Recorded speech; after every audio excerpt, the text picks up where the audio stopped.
A mai napon napirend előtti felszólásra jelentkezett Pető Iván frakcióvezető helyettes úr az SZDSZ-ből, parancsoljon. Elnök úr, tisztelt ház! 20 év után búcsúzik frakciónk, hiszen senki nem indul közülünk a választásokon, és tevékenységünk közvetlen folytatói egy ideig bizonyosan nem lesznek itt, mert SZDSZ néven vagy elképzeléseinkkel most nem indul politikai alakulat.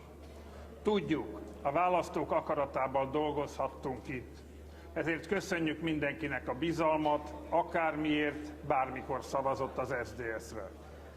20 éve azt mondtuk, a demokrácia nem azért jobb, mint az autokratikus rendszer, mert itt szükségszerűen okosabbak a politikusok, jobbak a kormányok, hanem azért, mert választások révén leválthatók. Aki ezt komolyan vette, annak számolnia kellett azzal, hogy nem az általa helyesnek vélt nézetek mögött áll a többség, sőt, ez a politikai pályafutás végével is járhat.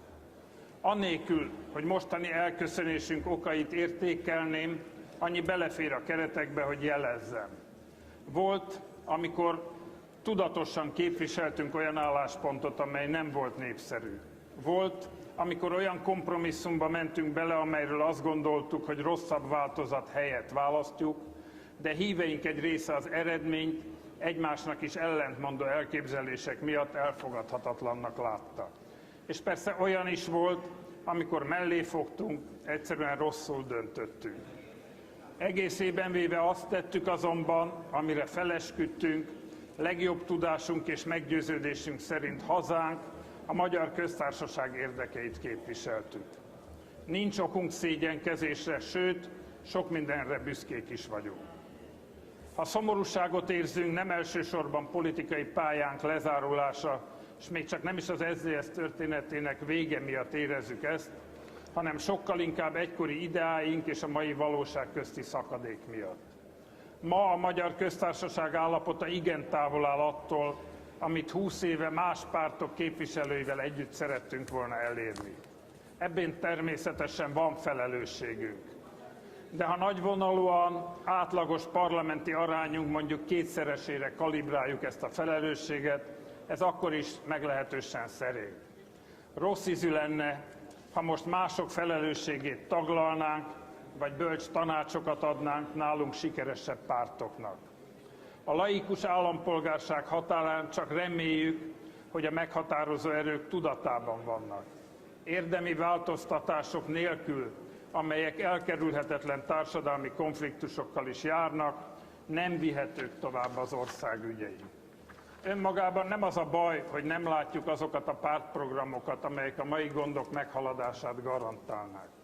Az igazi probléma az, ha az ígéretek és a ráutaló magatartás nyomán a magyar társadalom megint úgy jut túl a választásokon, hogy csak azt hallja. Ha minket választasz, több pénzt adunk, mint az ellenoldal, mert azok ok nélkül akarnak sanyargatni. Ezzel félő, bármilyen parlamenti többség is kevés ahhoz, hogy a választók jelentős része ne érezze magát megint átverve, és ne folytatódjék a politikából történő kiábrándulás. Annál, ha nem szeretik a politikusokat, kellemetlenebb következmény, hogy így sokakat a demokratikus berendezkedés ellenfeleinek karjába lehet kergetni. Mert tovább erősödik a bizalmatlanság az állam a politika intézményeivel szemben, amelyektől amúgy is olyasmit vár el a magyar társadalom jelentős része, amire ezek nem hivatottak, hogy ugyanis ezek gondoskodjanak nap mint nap személyes gyarapodásukról. Amíg ez a kettősség határozza meg a közgondolkodást, alig ha lehet széles társadalmi támogatottsággal érdemi változtatásokba belefogni. Pusztán a jó szándék hangoztatásával, vagy éppen a gyűlölködéssel nem kerülhető meg a gond.